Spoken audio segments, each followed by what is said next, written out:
This is the Glitch Panopticon Season 1 Chapter 6. In this episode, we will be talking about the life cycle of certain species of interdimensional beings, or aliens. There are a manifold array of interdimensional beings of a variety of forms. Some of these interdimensional beings or aliens are parasitic to human beings. They feed on the heat we produce, the carbon dioxide, they feed on us when we sleep, they feed on our excretions, they feed on our thoughts. In fact, there are a subset of endemic parasites which live in our homes and do their feeding where we are. They lay eggs in our homes in the fall so that their young have a place to gestate.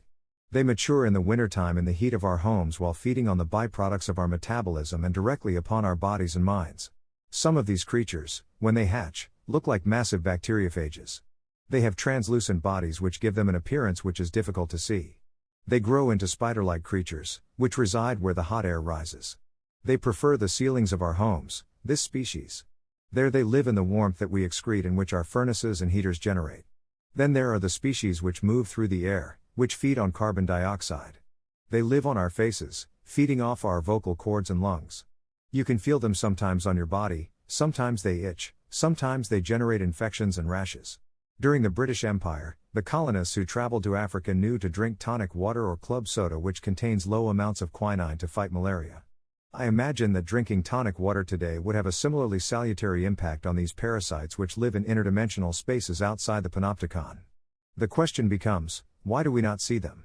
Some of us do, but the larger question remains. The Panopticon is designed to limit our perceptions as much as it conditions them. It prevents us from directly observing these creatures which are symbiotic and parasitic to us. The entirety of our culture and economic system is designed to make us the perfect hosts for these organisms. They live in our homes, they feed off our energy. They feed off our metabolism. They are explicitly evolved to use us as hosts. Now, what does this say about chronic illnesses? Many of the diseases that we take for granted which are autoimmune are actually the result of these parasitic creatures. They induce immune reactions because they are foreign to us. They are the young of larger intelligent species and we are their unwilling caregivers. They don't use us like cattle, these aliens, they farm us, to provide appropriate habitats for their young. We are not cattle, we are aphids and they are farmer ants. Sometimes they take the appearance of a friendly pet like a cat or a dog. We believe that we have domesticated them, when in fact they are the young of alien creatures camouflaged by the Panopticon. I would like to add one more species to my list of interdimensional aliens. I do not know what this species looks like, but it has a form of verbal communication which is reminiscent of spitting. These creatures are conscious, they take on the appearance of human beings. They live among us. That's the end of the podcast for today. If you enjoyed it, please like, comment and subscribe.